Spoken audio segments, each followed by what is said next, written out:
CM Siddaramaiah ಮಂಡಿಸಿದ 15ನೆಯ ಬಜೆಟ್ನಲ್ಲಿ ಸಾಕಷ್ಟು ನಿರೀಕ್ಷೆಯಿಂದ ಇಡಲಾಗಿತ್ತು.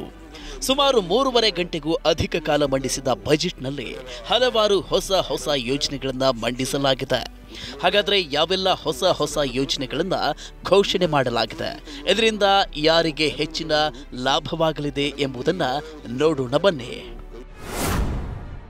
ಹಿರಿಯ ನಾಗರಿಕರ ಹಸಿವು ನೀಗಿಸಲು ಅನ್ನ ಸುವಿಧಾ. ಹಸಿವು ಮುಕ್ತ ಕರ್ನಾಟಕ ನಿರ್ಮಾಣದ ಕನಸಿನೊಂದಿಗೆ ಈ ಬಾರಿ ಹಿರಿಯ ನಾಗರಿಕರಿಗೆ ಅನ್ನ ಸುವಿಧಾ ಹೊಸ ಯೋಜನೆಯನ್ನು ಜಾರಿಗೊಳಿಸಲಾಗಿದೆ. ಇದರ ಪ್ರಕಾರ ಹೋಮ್ ಡೆಲಿವರಿ ಆ್ಯಪ್ಗಳ ಮೂಲಕ 80 ವರ್ಷ ದಾಟಿದ ಹಿರಿಯ ನಾಗರಿಕರಿಗೆ ಮನೆ ಬಾಗಿಲಿಗೆ ಆಹಾರ ಧಾನ್ಯ ತಲುಪಿಸುವ ವ್ಯವಸ್ಥೆ ಜಾರಿಗೆ ಬರಲಿದೆ.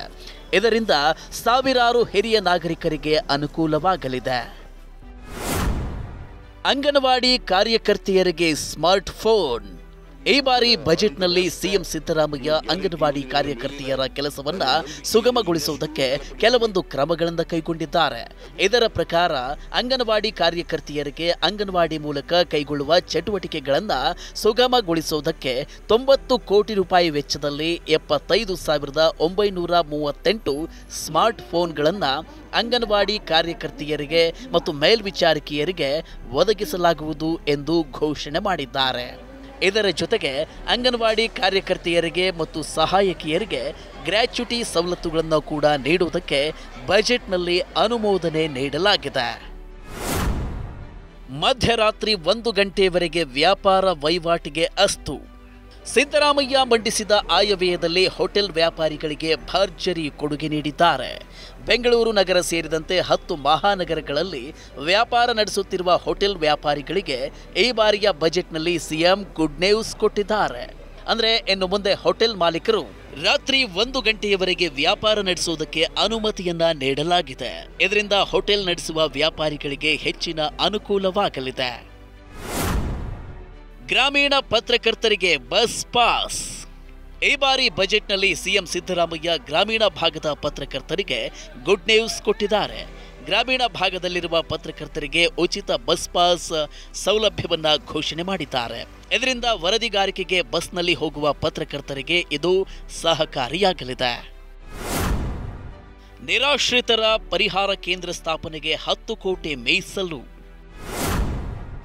ಆರ್ಥಿಕ ಚಟುವಟಿಕೆಗೆ ಬೆಂಗಳೂರು ಬಿಸಿನೆಸ್ ಕಾರಿಡಾರ್.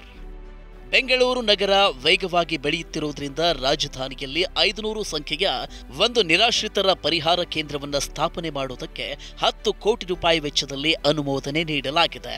ಇದರ ಜೊತೆಗೆ ಬೆಂಗಳೂರಿನಲ್ಲಿ ಸಂಚಾರ ದಟ್ಟಣೆಯನ್ನ ಕಡಿಮೆ ಮಾಡುವುದರ ಜೊತೆಗೆ ಬೆಂಗಳೂರಿನ ಆರ್ಥಿಕ ಚಟುವಟಿಕೆಗಳು ದೊಡ್ಡ ಪ್ರಮಾಣದಲ್ಲಿ ವೃದ್ಧಿಸಲು ಸಹಕಾರಿಯಾಗುವಂತೆ ಪೆರಿಫೆರಲ್ ರಿಂಗ್ ರೋಡ್ ಅನ್ನು ಬೆಂಗಳೂರು ಬಿಸಿನೆಸ್ ಕಾರಿಡಾರ್ ಎಂಬ ಹೊಸ ಪರಿಕಲ್ಪನೆಯಲ್ಲಿ ಪರಿಚಯಿಸುವುದಕ್ಕೆ ಉದ್ದೇಶಿಸಲಾಗಿದೆ. ಈ ಯೋಜನೆಯಡಿ 73 ಕಿಲೋಮೀಟರ್ ಉದ್ದದ ರಸ್ತೆಯನ್ನ 27,000 ಕೋಟಿ ರೂಪಾಯಿಗಳ ಅಂದಾಜು ವೆಚ್ಚದಲ್ಲಿ ಪಿಪಿಪಿ ಮಾದರಿಯಲ್ಲಿ ನಿರ್ಮಾಣ ಮಾಡಲು RFV ಕರೆಯಲಾಗಿದೆ. ಈ ಯೋಜನೆಯನ್ನ ಇದೇ ಸಾಲಿನಲ್ಲಿ ಆರಂಭಿಸುವುದಕ್ಕೆ ಉದ್ದೇಶಿಸಲಾಗಿದೆ. ಮೀನುಗಾರರಿಗೆ ಸಮುದ್ರ ಆಂಬ್ಯುಲೆನ್ಸ್ ಸೌಲಭ್ಯ. ವಿಮಾನ ನಿಲ್ದಾಣಗಳಲ್ಲಿ ಆಹಾರ ಪಾರ್ಕ್ ಸ್ಥಾಪನೆಗೆ ಅನುಮೋದನೆ. ಸಮುದ್ರ ಮೀನುಗಾರಿಕೆಗೆ ತೆರಳಿದಾಗ ಅಪಘಾತ ಅಥವಾ ಅನಾರೋಗ್ಯಕ್ಕೆ ಒಳಗಾಗುವ ಮೀನುಗಾರರನ್ನ ತ್ವರಿತವಾಗಿ ದಡಕ್ಕೆ ತರುವುದಕ್ಕೆ ರಾಜ್ಯದಲ್ಲಿ ಪ್ರಪ್ರಥಮ ಸಮುದ್ರ ಆಂಬ್ಯುಲೆನ್ಸ್ ಅನ್ನು 7 ಕೋಟಿ ರೂಪಾಯಿ ವೆಚ್ಚದಲ್ಲಿ ಖರೀದಿಸಲು ಯೋಜನೆ ರೂಪಿಸಲಾಗಿದೆ.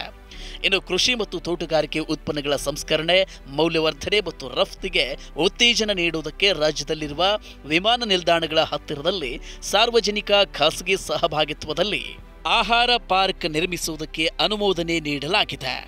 ಒಟ್ಟಿನಲ್ಲಿ ಈ ಬಾರಿಯ ಬಜೆಟ್ನಲ್ಲಿ ಹಲವಾರು ಹೊಸ ಯೋಜನೆಗಳನ್ನು ಘೋಷಣೆ ಮಾಡಿದ್ದು, ಇದರಿಂದ ಹಲವಾರು ನಾಗರಿಕರಿಗೆ ಅನುಕೂಲವಾಗಲಿದೆ.